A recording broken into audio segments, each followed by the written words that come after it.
Alberta Primetime with Michael Higgins. Welcome to Alberta Primetime. Ahead tonight, our politics panel is standing by, ready to weigh in on the federal election. But first, two parties, one outcome. Who's ready? Who's ready? Who's ready to stand up for Canada with me? To the millions of people who voted for the Conservative Party and put their hopes and dreams in our vision, thank you. It will be an honor to continue to fight for you and to be a champion of your cause as we go forward. While the Elections Canada count continues, with Conservatives leading or elected in 144 ridings, the latest seat count puts the Liberals in minority government territory at 168, shy of the 172 needed to claim majority. With just 7 seats, the NDP, meanwhile, set to lose official party status. And joining us now, Laurie Hawn, former Conservative Member of Parliament for Edmonton Centre. Mr. Hawn, good to see you. Thanks, good to be here. Welcome back. The polls in the late going indicated it was a tight race, and it was really tightening right towards the end. So what do you take away from the outcome, how it finished? Well, I wasn't totally surprised. I mean, you know, Canadians vote on two things, fear or hope. And the first part, they were fearful. The Donald Trump factor was no question. And they were fearful of that, and they gravitated towards the comfort side, which for a lot of Canadians is Liberal. The Conservatives started coming back in the latter part of the campaign because Pierre was trying to preach hope. You know, there is hope for a better future. There's hope for a better economy. There's hope for safer streets. There's hope for, you know, cheaper housing and that sort of stuff. And that was the kind of ebb and flow from the first part of the campaign towards the end. And that's why it tightened up towards the end. There was only, I think, 2% difference between the overall support at the end.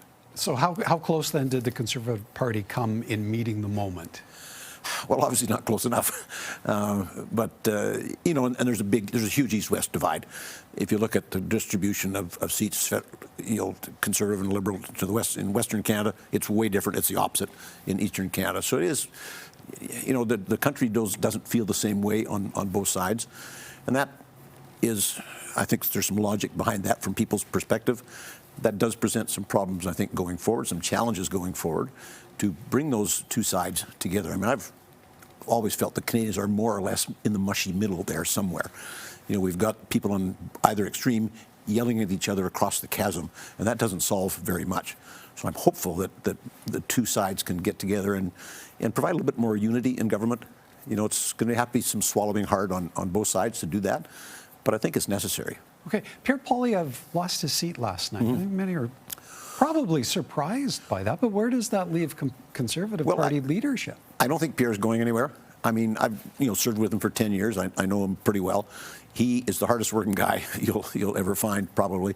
And he was obviously campaigning across the country. Now, his riding was odd because he had like 82 independents on the ballot, which was nuts. There was some kind of a campaign by some group to muddy the waters in that way, and it worked for them. But I don't think Pierre's going to go anywhere. I mean, he upped our vote count substantially. He upped our seat count substantially. I mean, he got more percentage of the vote than Stephen Harper got when Stephen Harper won a majority. So, you know, there's lots of metrics that say, you know, he did okay. Obviously, he fell short in his own home riding. So does that mean that someone who was elected last night will step aside? Someone in a safe seat will open up a doorway for him to come back? That's logically what would normally happen. And I think there's enough loyalty within the party. I mean, Pierre, like I said, works his tail off. He's highly respected. He's highly capable. You know, he's had some rough edges early on. He's worn those off a little bit, not enough for some people. But I think he's the most capable guy they've got all around. And I think that will happen at some point. Obviously, the party's going to get together, do some soul searching and so on. And somebody will volunteer or be encouraged to step aside and let Pierre run in a by-election. That would be my prediction. You spoke to national unity a moment ago, and in terms of what rests on the shoulders of Mark Carney now in leading what looks to be another minority government, how much patience do you expect Canadians to have with that minority government in terms of moving the country forward and beyond the threat that continues to linger south of the border? Well, I think a lot of it will rest on how he does handle Donald Trump. And he comes across a great negotiator. He hasn't negotiated anything, really, in his career. He didn't solve the crisis in 2008. That was Jim Flaherty and Stephen Harper. It'll really depend how he handles... He might argue with you on that one. Oh, he might, but he'd be wrong. I was there. But, it's really going to depend how he handles the economy. And Canadians were ready to make a change because of the dire straits the Canadian economy is in, and it is in dire straits.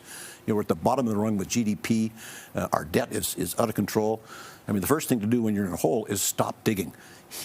In my view, he needs to stop digging, and he's already said he's going to dig more. And that's, I don't think, good news for the Canadian economy. So depends who gets affected by how much. The Canadians may tire of that because he said it was going to be a change. It's got the same team, just a change at the top. But his record is one of being pretty left of actually Justin Trudeau. And his team is fairly left of that as well. So it depends on if he can bring the Canadian economy back. That will probably stand him in good stead. If he doesn't, then it just depends how much it hurts Canadians at the pocketbook. Okay, you understand elections well. How soon before Canadians are headed back to the ballot box? I would predict 2027. He doesn't have, he's short of a majority, obviously. He doesn't have a big NDP support, just numerically. They've got enough to give him that 172. The Bloc has enough, certainly, to support him.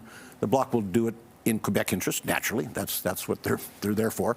So on a case-by-case basis, I think the Bloc will support him. There will be a limit to that. If it violates Quebec interest, they won't.